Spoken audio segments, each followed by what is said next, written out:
Morning student. तो आपकी previous class में टॉपिक चल रहा था बेटा वर्ब।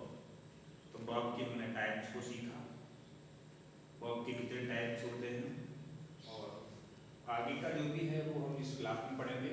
तो देखो हमने देखा कि कुछ वर्ब ऐसी होती हैं, कुछ वर्ब्स ऐसी होती हैं जिनके बाद टू ऑब्जेक्ट्स का यूज होता है, दो ऑब्जेक्ट्स लगाए जाते हैं। ऐसी वर्ब को हम डाइट्रांजिटिव वर्ब बोलते हैं। ऐसी वर्ब जिनके बाद दो ऑब्जेक्ट का यूज किया जाए, ऐसी वर्ब को हम डाइट्रांजिटिव वर्ब बोलते हैं। जैसे देखो Nisha gave the book to me.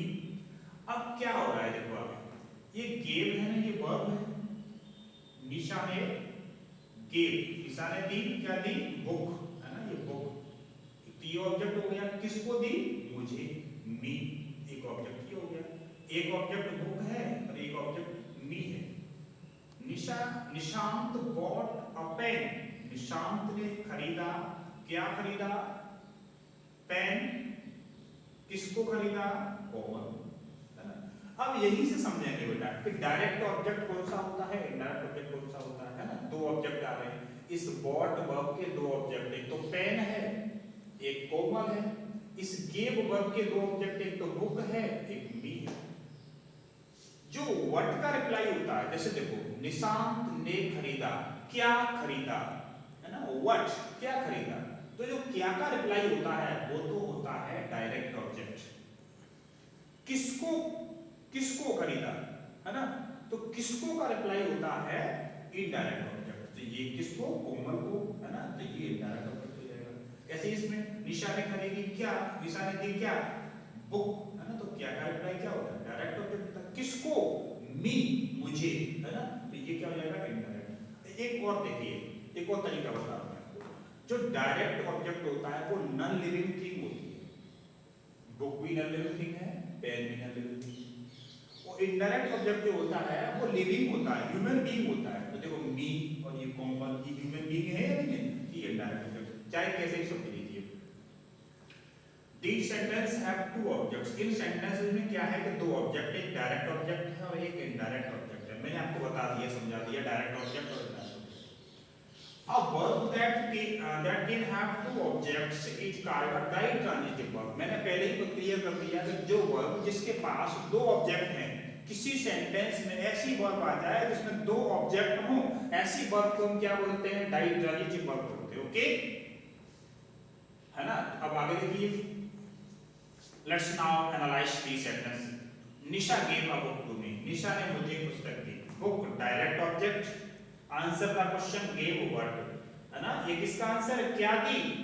Book दी, है ना। तो what का रिप्लाई है या नहीं है? तो ये क्या हो जाएगा? Direct object. Me indirect object. Answer the question gave book to whom, है ना। पुस्तक दी, पुस्तक तो दी लेकिन किसको? To whom, किसको दी? किसको दी, है ना। तो whom है ना, तो ये किसको दी? मुझे दी, है ना। तो ये क्या हो जाएगा? इनडायरेक्ट ऑब्जेक्ट हो जाएगा, है ना। आगे देखो, Nishant bought a pen for Komal, है ना। निशांत ने कोमल के लिए पेन खरीदा। Pen direct object. Answer the question bought what, है ना, क्या खरीदा, है ना। व्हाट का रिप्लाई है क्या है? ये डायरेक्ट ऑब्जेक्ट है। कोमल किसको खरीदा? Direct, indirect object. Answer the question bought for whom, है ना, किसके लिए खरीदा, किसको खरीदा, है ना। तो ये whom का रिप्लाई है, तो क्या है? ये इनडायरेक्ट ऑब्जेक्ट है ना। ये कॉन्सेप्ट हमने सीख लिया है ना। एक्सरसाइज हमारे सामने है। Underline the direct objects and circle the indirect objects in these sentences. अब आपको क्या करना है बच्चों? डायरेक्ट ऑब्जेक्ट पर आपको अंडरलाइन करनी है, इनडायरेक्ट ऑब्जेक्ट होगा उस पे क्या करना है? आपको सर्किल करना है। अनीता वुडंट टेल मी, है ना। मी क्या है? इनडायरेक्ट ऑब्जेक्ट है ना, तो सर्किल कर देंगे। हर सीक्रेट, है ना, रिस्ट्रिक्ट।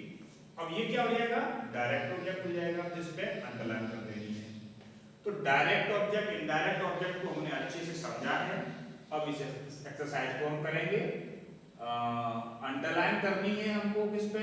डायरेक्ट ऑब्जेक्ट पे। सर्किल करना है कहां पर? इनडायरेक्ट ऑब्जेक्ट पे। अब देखो आगे, अब एक टॉपिक और है, verbs of incomplete predication, ये क्या होता है? Radhika is, the old woman seen, the newspapers are, the boy looked. These highlighted words are intransitive verb. ये जो highlighted word है ना, is, are, seemed, looked, ये क्या है बेटा? Intransitive verb. As they do not require objects to complete the sense, है ना? क्योंकि इनको सेंस को कंप्लीट करने के लिए ऑब्जेक्ट की आवश्यकता नहीं पड़ रही है। वर्ब्स डिनोटिंग एक्शन और पोजेशन कैन हैव ऑब्जेक्ट्स, है ना? वो वर्ब्स जो एक्शन को डिनोट करती हैं या पोजेशन को डिनोट करती हैं, है ना, उनके पास ऑब्जेक्ट होता है। And these verbs show neither action nor possession. तो ये जो वर्ब है ना तो एक्शन को बता रही हैं और ना ही पोजेशन को दर्शा रही हैं। However they do need some other word, but इनको कुछ अन्य वर्ड की जरूरत है और फ्रेज या फिर फ्रेज की to make complete sense. Sense को कंप्लीट करने के लिए कुछ अन्य वर्ड की या फ्रेज की आवश्यकता पड़ रही है। डेफिनेशन पर आते हैं। Verbs that need not an object, वो क्रियाएं, वो वर्ब्स जिनको एक ऑब्जेक्ट की आवश्यकता नहीं होती है, सम अदर वर्ड और फ्रेज, बट कुछ अन्य वर्ड की या फ्रेज की आवश्यकता होती है to make complete sense, sense को कंप्लीट करने के लिए। Called verbs of incomplete predication, और वर्ब्स को क्या बोला जाता है? वर्ब्स ऑफ इनकम्प्लीट प्रेडिकेशन या फिर इनकम्प्लीट वर्ब भी हम बोल सकते हैं। द वर्ड और फ्रेज, वर्ड और वो phrase so added is called the complement of the verb, और जो अन्य वर्ड जोड़ा जाता है या अन्य फ्रेज जोड़ा जाता है उसको हम क्या बोलते हैं? कॉम्प्लीमेंट ऑफ द वर्ब, है ना? वर्ब का कॉम्प्लीमेंट बोलते हैं, वर्ब को कंप्लीट करने वाला होता है ये, इसीलिए इसको क्या नाम देते हैं? कॉम्प्लीमेंट नेम देते हैं, है ना? तो देखिए अब सेंटेंस है आपके सामने, Radhika is talented, Radhika is talented. अब देखो बेटा इस सेंटेंस को, ये पूरा सेंटेंस है राधिका इज टैलेंटेड। अगर मैं यहां से टैलेंटेड को हटा देता हूं तो सेंटेंस में क्या रह जाएगा? राधिका इज, राधिका।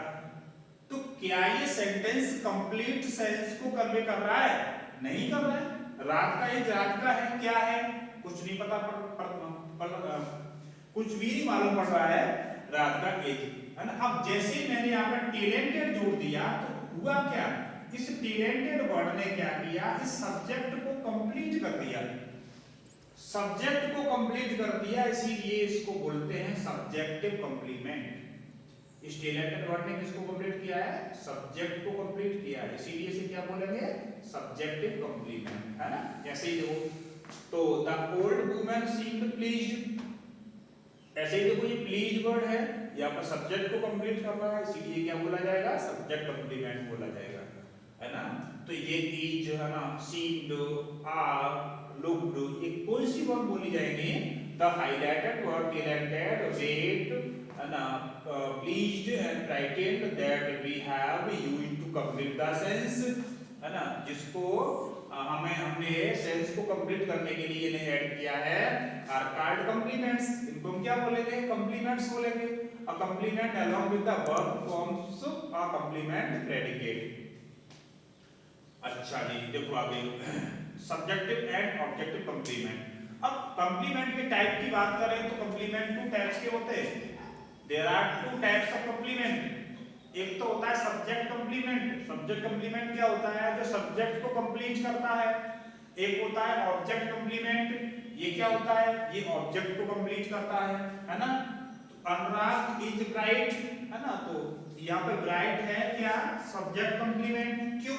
क्योंकि ये जो ब्राइट है, ब्राइट, ये अनुराग जो सब्जेक्ट है इसको कंप्लीट कर रहा है, इसीलिए क्या हुआ? सब्जेक्ट कॉम्प्लीमेंट हो जाएगा।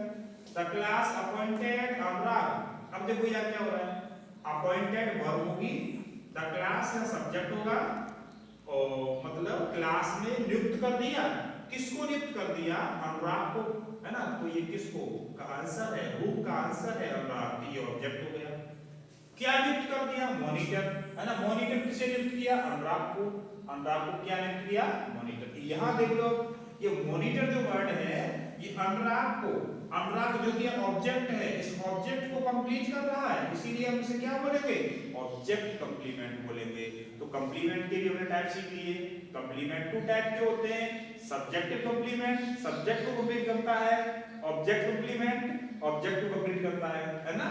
तो इस तरह से हमने ये सीखा है और इससे संबंधित एक्सरसाइज भी कराई जाएगी नेक्स्ट क्लास में। Thank you.